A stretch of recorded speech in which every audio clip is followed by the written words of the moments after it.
ਵਾਹਿਗੁਰੂ ਜੀ ਕਾ ਖਾਲਸਾ ਵਾਹਿਗੁਰੂ ਜੀ ਕੀ ਫਤਿਹ। ਗੁਰੂ ਪਿਆਰੀ ਸਾਧ ਸੰਗਤ ਜੀ, ਅਸੀਂ ਜਪਜੀ ਸਾਹਿਬ ਜੀ ਦੀ ਪਾਵਨ ਬਾਣੀ ਦੇ ਅਰਥ, ਵਿਸ਼ਰਾਮ, ਉਚਾਰਨ, ਪ੍ਰਮਾਣਾ ਸਹਿਤ ਸਰਵਣ ਕਰ ਰਹੇ ਹਾਂ। ਇਸ ਤੋਂ ਪਹਿਲਾਂ ਅਸੀਂ 3 ਪੌੜੀਆਂ ਦੇ ਅਰਥ ਸਰਵਣ ਕਰ ਚੁੱਕੇ ਹਾਂ। 3 ਪੌੜੀਆਂ ਦੀ ਸੰਖਿਆ ਲੈ ਚੁੱਕੇ ਹਾਂ। ਹੁਣ ਅਸੀਂ ਅੱਜ 4ਵੀਂ ਪੌੜੀ ਦੇ ਅਰਥ, ਉਚਾਰਨ ਅਤੇ ਵਿਸ਼ਰਾਮ ਸਰਵਣ ਕਰਦੇ ਹਾਂ ਜੀ। ਸਾਚਾ ਸਾਹਿਬ ਸਾਚ ਨਾਏ, ਭਾਖਿਆ ਭਾਉ ਅਪਾਰ। ਇਸ ਪੰਕਤੀ ਦੇ ਵਿੱਚ 2 ਵਿਸ਼ਰਾਮ ਹੈ, ਅਲਪ ਵਿਸ਼ਰਾਮ, ਅਰਧ ਵਿਸ਼ਰਾਮ। ਇੱਕ ਤਾਂ ਅਸੀਂ ਰੁਕਣਾ ਹੈਗਾ ਸਾਚਾ ਸਾਹਿਬ ਵਿਸ਼ਰਾਮ, ਸਾਚ ਨਾਏ ਵਿਸ਼ਰਾਮ, ਭਾਖਿਆ ਭਾਉ ਅਪਾਰ। ਐਵੇਂ ਥੋੜ੍ਹਾ ਥੋੜ੍ਹਾ ਰੁਕਣਾ ਹੁੰਦਾ। ਵਿਸ਼ਰਾਮ ਦਾ ਮਤਲਬ ਹੁੰਦਾ ਥੋੜ੍ਹਾ ਰੁਕਣਾ, ਪਾਉਜ਼। ਤਾਂ ਇਹਦਾ ਤਕਰੀਬਨ ਆਪਾਂ ਉਚਾਰਨ ਸਹੀ ਕਰਦੇ ਹਾਂ। ਸਾਚਾ ਸਾਹਿਬ ਸਾਚ ਨਾਏ, ਭਾਖਿਆ ਭਾਉ ਅਪਾਰ। ਭਾਖਿਆ ਦਾ ਅਰਥ ਹੈ ਕਿ ਕਹਿੰਦੇ ਹਨ। ਭਾਖਿਆ ਮਤਲਬ ਕਹਿੰਦੇ ਹਨ, ਲੋਕਾਂ ਦੀ ਆਵਾਜ਼,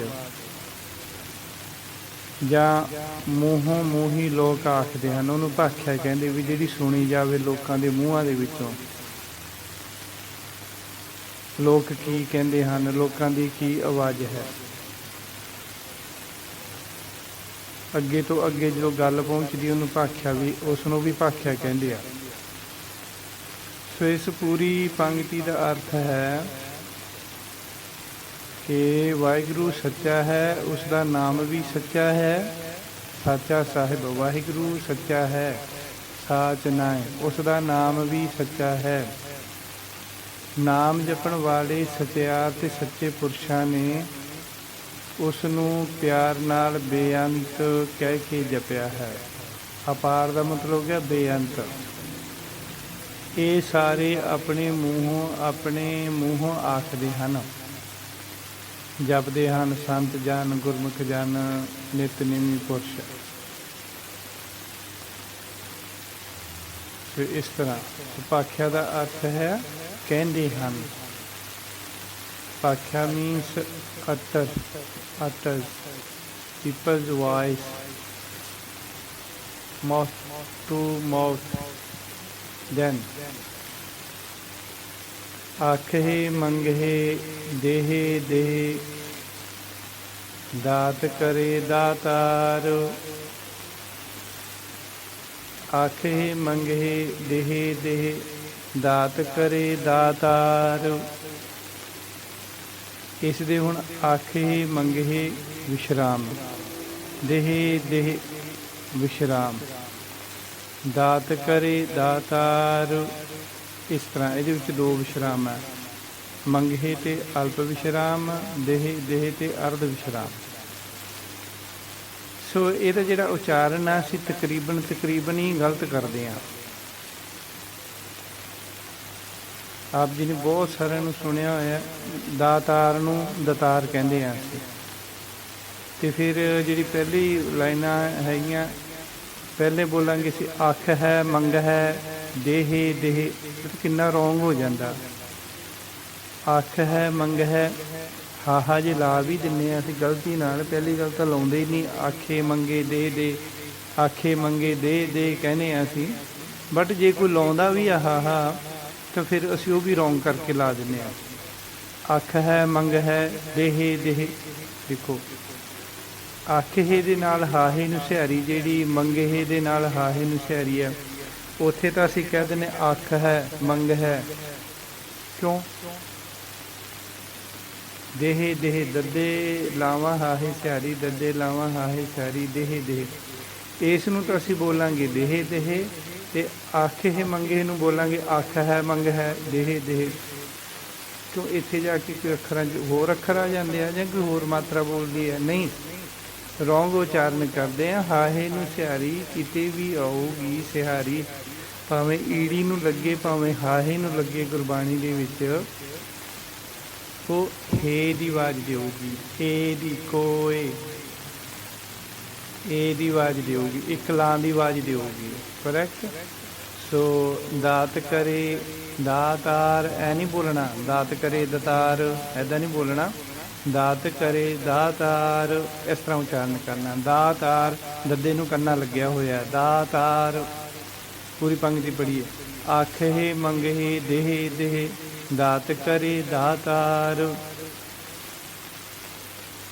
ਇਸ ਦਾ ਅਰਥ ਹੈ ਸੰਸਾਰ ਦੇ ਸਾਰੇ ਜੀਵ ਅਰਦਾਸਾਂ ਬੇਨਤੀਆਂ ਕਰਕੇ ਆਖਦੇ ਹਨ ਅਤੇ ਮੰਗਦੇ ਹਨ, ਸਾਨੂੰ ਖੈਰ ਪਾ ਸਾਨੂੰ ਖੈਰ ਪਾ। ਦੇਹ ਦੇਹ ਮਤਲਬ ਸਾਨੂੰ ਦੇ ਸਾਨੂੰ ਦੇ, ਸਾਨੂੰ ਖੈਰ ਪਾ ਸਾਨੂੰ ਖੈਰ ਪਾ।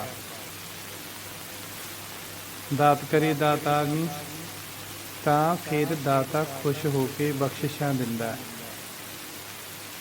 ਸੰਸਾਰ ਦੇ ਸਾਰੇ ਜੀਵ ਵਾਹਿਗੁਰੂ ਨੂੰ ਆਖਦੇ ਹਨ, ਭਾਵ ਅਰਦਾਸਾਂ ਕਰਦੇ ਹਨ, ਅਰਦਾਸਾਂ ਕਰਕੇ ਮੰਗਦੇ ਹਨ ਅਤੇ ਕਹਿੰਦੇ ਹਨ ਸਾਨੂੰ ਖੈਰ ਪਾ ਸਾਨੂੰ ਖੈਰ ਪਾ, ਸਾਨੂੰ ਦੇ ਸਾਨੂੰ ਦੇ। ਤਾਂ ਦਾਤਾ ਫਿਰ ਸਾਡੀਆਂ ਬੇਨਤੀਆਂ ਸੁਣ ਕੇ ਸਾਨੂੰ ਦਾਤਾ ਬਖਸ਼ਿਸ਼ ਕਰਦਾ। ਜੈ ਅੱਗੇ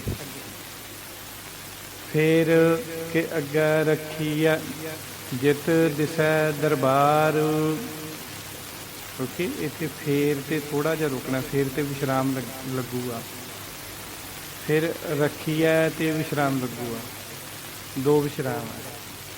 ਫੇਰ ਤੇ ਥੋੜ੍ਹਾ ਜਿਹਾ ਰੁਕਣਾ, ਫੇਰ ਕਿ ਅੱਗੇ ਰੱਖੀਐ ਜਿਤ ਦਿਸੈ ਦਰਬਾਰ। ਕਈ ਵਾਰੀ ਅਸੀਂ ਬੋਲਦੇ ਹਾਂ ਫੇਰ ਕੇ ਅੱਗੇ ਰੱਖੀਐ, ਫੇਰ ਕੇ ਅੱਗੇ ਰੱਖੀਐ ਇਕੱਠਾ ਹੀ ਬੋਲ ਦਿੰਦੇ ਆ, ਨਹੀਂ, ਫੇਰ ਤੇ ਥੋੜ੍ਹਾ ਜਿਹਾ ਰੁਕਣਾ। ਫੇਰ ਕੇ ਅੱਗੇ ਰੱਖੀਐ ਜਿਤ ਦਿਸੈ ਦਰਬਾਰ। ਇਸ ਦਾ ਅਰਥ ਹੈ ਕਿ ਜਦੋਂ ਅਸੀਂ ਬੇਨਤੀਆਂ ਕਰਦੇ ਹਾਂ ਨਾ ਵਾਹਿਗੁਰੂ ਜੀ ਅੱਗੇ, ਸਾਨੂੰ ਦਿਓ ਸਾਨੂੰ ਦਿਓ, ਅਰਦਾਸਾਂ ਬੇਨਤੀਆਂ ਕਰਦੇ ਹਾਂ, ਦਾਤਾ ਖੁਸ਼ ਹੋ ਕੇ ਦਿੰਦਾ। ਫਿਰ ਗੁਰੂ ਜੀ ਦਾਸ ਰੂਪ ਹੋ ਕੇ ਬੇਨਤੀ ਕਰਦੇ, ਸਾਨੂੰ ਸਮਝਾਉਂਦੇ ਆ। ਸਾਨੂੰ ਸਮਝਾਉਣ ਵਾਸਤੇ ਫਿਰ ਗੁਰੂ ਨਾਨਕ ਦੇਵ ਜੀ ਮਹਾਰਾਜ ਜੀ ਬਚਨ ਕਰਦੇ ਆ ਕਿ ਵਾਹਿਗੁਰੂ ਸਾਨੂੰ ਹਰ ਵੇਲੇ ਦਾਤਾਂ ਅਤੇ ਪਦਾਰਥ ਦਿੰਦਾ ਰਹਿੰਦਾ। ਜਦੋਂ ਅਸੀਂ ਬੇਨਤੀ ਕਰਦੇ ਹਾਂ ਵਾਹਿਗੁਰੂ ਅੱਗੇ, ਤਾਂ ਕਿ ਫੇਰ ਦਾ ਮਤਲਬ ਗਿਆ ਫੇਰ, ਹੈ ਨਾ, ਜਿਵੇਂ ਪੰਜਾਬੀ 'ਚ ਵੀ ਫੇਰ ਕਹਿੰਦੇ ਆਪਾਂ, ਵੀ ਫੇਰ ਵਾਹਿਗੁਰੂ ਸਾਨੂੰ ਹਰ ਵੇਲੇ ਦਾਤਾਂ ਅਤੇ ਪਦਾਰਥ ਦਿੰਦਾ ਰਹਿੰਦਾ। ਰੋਜ਼ ਮੰਗੀਏ, ਰੋਜ਼ ਬੇਨਤੀਆਂ ਕਰੀਏ। ਕਈ ਕਹਿੰਦੇ ਜੀ ਰੋਜ਼ ਰੋਜ਼ ਮੰਗਣ ਦਾ ਕੀ ਫਾਇਦਾ, ਉਹ ਰੱਬ ਤਾਂ ਬਿਨ ਮੰਗਿਆ ਹੀ ਬੋਲ ਦਿੰਦਾ, ਬਿਨ ਬੋਲਿਆਂ ਸਭ ਕੁਝ ਜਾਣਦਾ। ਉਹ ਗੁਰਬਾਣੀ ਦੀ ਪੰਕਤੀ ਨੂੰ ਲੈ ਲੈਂਦੇ ਆ, ਬਿਨ ਬੋਲਿਆਂ ਸਭ ਕੁਝ ਜਾਣਦਾ ਤੋਂ ਭਾਵ ਉਹ ਸਾਡੇ ਦਿਲਾਂ ਦੀਆਂ ਸਾਰੀਆਂ ਗੱਲਾਂ ਜਾਣਦਾ। ਅਤੇ ਫਿਰ ਅਸੀਂ ਉਦੋਂ ਕਿਉਂ ਨਹੀਂ ਕਹਿੰਦੇ ਕਿ ਵੀ ਬਿਨ ਬੋਲਿਆਂ ਸਭ ਕੁਝ ਜਾਣਦਾ? ਜਦੋਂ ਕਿਸੇ ਦੀ ਚੁਗਲੀ ਕਰਨੀ ਹੁੰਦੀ ਹੈ, ਜਦੋਂ ਕਿਸੇ ਦਾ ਮਾੜਾ ਕਰਨਾ ਹੁੰਦਾ ਹੈ ਨਾ, ਜਦੋਂ ਕਿਸੇ ਬਾਰੇ ਬੁਰਾ ਸੋਚਦੇ ਹਿਰਦੇ ਦੇ ਵਿੱਚ, ਉਦੋਂ ਸਾਨੂੰ ਚੇਤਾ ਭੁੱਲ ਜਾਂਦਾ ਵੀ ਪਰਮਾਤਮਾ ਬਿਨ ਬੋਲੇ ਹੀ ਸਭ ਕੁਝ ਜਾਣਦਾ। ਨਹੀਂ, ਉਹ ਹਰ ਵੇਲੇ ਸਾਡੀਆਂ ਸਾਰੀਆਂ ਗੱਲਾਂ ਨੂੰ ਜਾਣਦਾ। ਪਰ ਅਰਦਾਸ ਕਰਨੀ ਜਗਿਆਸੂ ਦਾ ਫਰਜ਼ ਹੈ, ਜੀਵ ਦਾ ਵਾਹਿਗੁਰੂ ਅੱਗੇ ਅਰਦਾਸਾਂ ਬੇਨਤੀਆਂ ਕਰਨਾ ਫਰਜ਼ ਹੈ। ਹਰ ਸਿੱਖ ਦਾ ਅਰਦਾਸ ਕਰਨਾ ਵਾਹਿਗੁਰੂ ਅੱਗੇ ਫਰਜ਼ ਹੈ। ਰੋਜ਼ ਰੋਜ਼ ਅਸੀਂ ਵਾਹਿਗੁਰੂ ਅੱਗੇ ਅਰਦਾਸਾਂ ਬੇਨਤੀਆਂ ਕਰਾਂਗੇ ਤਾਂ ਸਾਨੂੰ ਉਹ ਰੋਜ਼ ਰੋਜ਼ ਖੁਸ਼ ਹੋ ਕੇ ਦਿੰਦਾ ਰਹਿੰਦਾ। ਜਿਵੇਂ ਕਿਸੇ ਨੂੰ ਰੋਜ਼ ਮਿਲੀਏ ਤਾਂ ਜਦੋਂ ਚੀਜ਼ ਮਰਜ਼ੀ ਲੈ ਲਓ, ਜਦੋਂ ਕਿਸੇ ਨੂੰ ਕਦੇ ਕਦੇ ਮਿਲੀਏ ਤਾਂ ਸਾਨੂੰ ਚੀਜ਼ ਬੜੀ ਸੋਚ ਸਮਝ ਕੇ ਦਿੰਦਾ, ਪਤਾ ਨਹੀਂ ਮੋੜੂਗਾ ਕਿ ਨਹੀਂ ਮੋੜੂਗਾ, ਇਹਨੂੰ ਦੇਵਾਂ ਕਿ ਨਾ ਦੇਵਾਂ। ਪਰਮਾਤਮਾ ਵੀ ਸਾਡੇ ਇਸ ਤਰ੍ਹਾਂ ਸਾਡੇ ਵਿਹਾਰ ਨੂੰ ਦੇਖਦਾ। ਜਿਹੜੇ ਰੋਜ਼ ਉੱਠ ਕੇ ਨਾਮ ਜਪਦੇ ਆ ਵਾਹਿਗੁਰੂ, ਉਹਨਾਂ ਦੀ ਹਰ ਗੱਲ ਮੰਨਦਾ। ਅਤੇ ਜਿਹੜੇ ਕਦੇ ਕਦੇ ਆ ਫਿਰ ਉਹ ਤਾਂ ਸਮਝ ਲਓ ਫਾਰਮੈਲਿਟੀਜ਼ ਕਰਦੇ ਆ, ਜਾਂ ਇੱਦਾਂ ਕਹਿੰਦੇ ਵੀ ਉਹਦੀ ਲੋੜ ਵੇਲੇ ਜਪਦੇ ਆ। ਸੋ ਇਸ ਤਰ੍ਹਾਂ ਤਾਂ ਫਿਰ ਅਸੀਂ ਵਾਹਿਗੁਰੂ ਅੱਗੇ ਕੀ ਰੱਖੀਏ? ਹੁਣ ਗੁਰੂ ਨਾਨਕ ਦੇਵ ਜੀ ਸਾਨੂੰ ਸਮਝਾਉਂਦੇ ਆ ਵੀ ਅਸੀਂ ਰੋਜ਼-ਰੋਜ਼ ਬੇਨਤੀਆਂ ਕਰਦੇ ਹਾਂ ਤੇ ਵਾਹਿਗੁਰੂ ਸਾਨੂੰ ਕਿੰਨੀਆਂ ਦਾਤਾਂ ਦਿੰਦਾ, ਹਰ ਵੇਲੇ ਦਾਤਾਂ ਦਿੰਦਾ ਹੀ ਰਹਿੰਦਾ, ਪਦਾਰਥ ਬਖਸ਼ਦਾ ਹੀ ਰਹਿੰਦਾ। ਤਾਂ ਫਿਰ ਗੁਰੂ ਨਾਨਕ ਦੇਵ ਜੀ ਕਹਿੰਦੇ ਵੀ ਉਹ ਤਾਂ ਸਾਨੂੰ ਹਰ ਵੇਲੇ ਦਿੰਦਾ ਰਹਿੰਦਾ, ਤਾਂ ਫਿਰ ਅਸੀਂ ਕੀ ਕਰੀਏ, ਅਸੀਂ ਉਹਦੇ ਅੱਗੇ ਕੀ ਰੱਖੀਏ, ਸਾਨੂੰ ਕੀ ਕਰਨਾ ਚਾਹੀਦਾ, ਫਿਰ ਅਸੀਂ ਵਾਹਿਗੁਰੂ ਅੱਗੇ ਕੀ ਰੱਖੀਏ ਜਿਸ ਨਾਲ ਸਾਨੂੰ ਉਸ ਦੇ ਸੱਚੇ ਦਰਬਾਰ ਸੱਚਖੰਡ ਦੇ ਦਰਸ਼ਨ ਹੋ ਜਾਣ। ਉਸ ਤੋਂ ਤਾਂ ਮੰਗਦੇ ਹੀ ਰਹਿੰਦੇ ਆ, ਉਹ ਤਾਂ ਸਾਨੂੰ ਦਿੰਦਾ ਹੀ ਰਹਿੰਦਾ, ਫਿਰ ਅਸੀਂ ਉਹਨੂੰ ਕੀ ਦੇਈਏ। ਗੁਰੂ ਨਾਨਕ ਦੇਵ ਜੀ ਕਹਿੰਦੇ ਦੇਣਾ ਜ਼ਰੂਰ ਹੈ, ਪਰ ਉਹ ਸਾਡੇ ਵਾਂਗੂ ਪਦਾਰਥਾਂ ਦਾ ਭੁੱਖਾ ਨਹੀਂ ਹੈ। ਉਹ ਸਾਡੇ ਕੋਲੋਂ ਪਦਾਰਥ ਨਹੀਂ ਮੰਗਦਾ।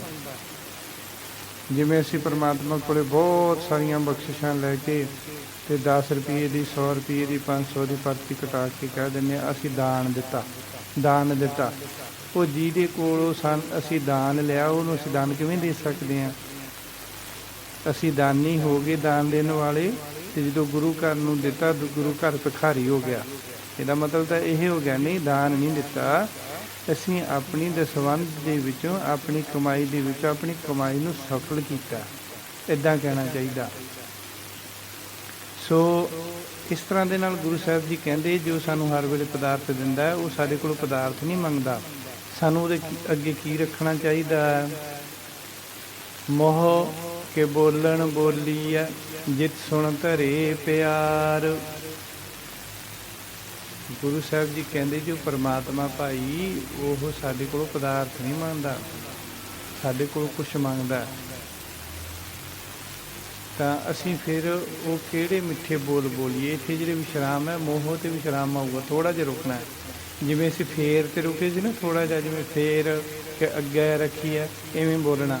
ਮੋਹ ਕੇ ਬੋਲਣ ਬੋਲੀ ਆ, ਮੋਹ ਬੋਲਣਾ, ਮੋਹ ਹਾਹੇ ਨੂੰ ਕਨੌੜਾ ਲੱਗਿਆ, ਹਾਹੇ ਦੀ ਕਨੌੜੇ ਦੀ ਸੌਂਡ ਜਿਹੜੀ ਅਸੀਂ ਕਰਨੀ ਹੈ ਇਸ ਤਰੀਕੇ ਨਾਲ ਕਰਨੀ ਆ, ਜਿਵੇਂ ਅਸੀਂ ਕੌਰ ਦੀ KAUR, ਕੌਰ, ਇਸ ਤਰ੍ਹਾਂ ਕਰਦੇ ਆ ਨਾ,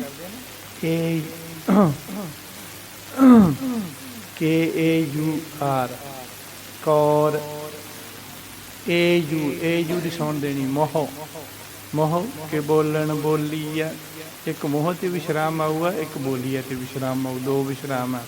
ਜਿਤ ਸੁਣ ਧਰੇ ਪਿਆਰ। ਗੁਰੂ ਸਾਹਿਬ ਜੀ ਕਹਿੰਦੇ ਭਾਈ ਅਸੀਂ ਆਪਣੇ ਮੁੱਖ ਵਿੱਚੋਂ ਕਿਹੜੇ ਮਿੱਠੇ ਵਚਨ ਬੋਲੀਏ ਜਿਨ੍ਹਾਂ ਨੂੰ ਸੁਣ ਕੇ ਵਾਹਿਗੁਰੂ ਸਾਨੂੰ ਪਿਆਰ ਕਰਨ ਲੱਗ ਜਾਏ। ਜਿਤ ਸੁਣ, ਜਿਨ੍ਹਾਂ ਨੂੰ ਸੁਣ ਕੇ ਧਰੇ ਪਿਆਰ, ਧਰੇ ਮਤਲਬ ਕਰਨ ਲੱਗ ਜਾਏ, ਕਰੇ, ਕੀ ਕਰਨ ਲੱਗ ਜਾਏ? ਪਿਆਰ। ਕਿਹੋ ਜਿਹੇ ਮਿੱਠੇ ਬੋਲਣ ਬੋਲੀਏ ਜਿਨ੍ਹਾਂ ਨੂੰ ਸੁਣ ਕੇ ਵਾਹਿਗੁਰੂ ਸਾਨੂੰ ਪਿਆਰ ਕਰਨ ਲੱਗ ਜਾਏ। ਅੱਗੇ ਅੰਮ੍ਰਿਤ ਵੇਲਾ ਸੱਚ ਨਾਉ ਵਡਿਆਈ ਵਿਚਾਰ। ਇੱਥੇ ਕੋਈ ਵਿਸ਼ਰਾਮ ਆ ਨਾਉ 'ਤੇ।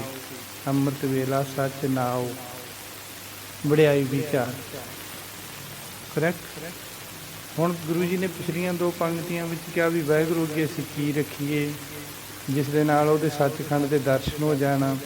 ਅਸੀਂ ਆਪਣੇ ਮੂੰਹ ਦੇ ਵਿੱਚੋਂ ਕੀ ਬੋਲੀਏ ਜਿਸ ਕਰਕੇ ਉਹ ਵਾਹਿਗੁਰੂ ਸਾਨੂੰ ਪਿਆਰ ਕਰਨ ਲੱਗ ਜਾਏ।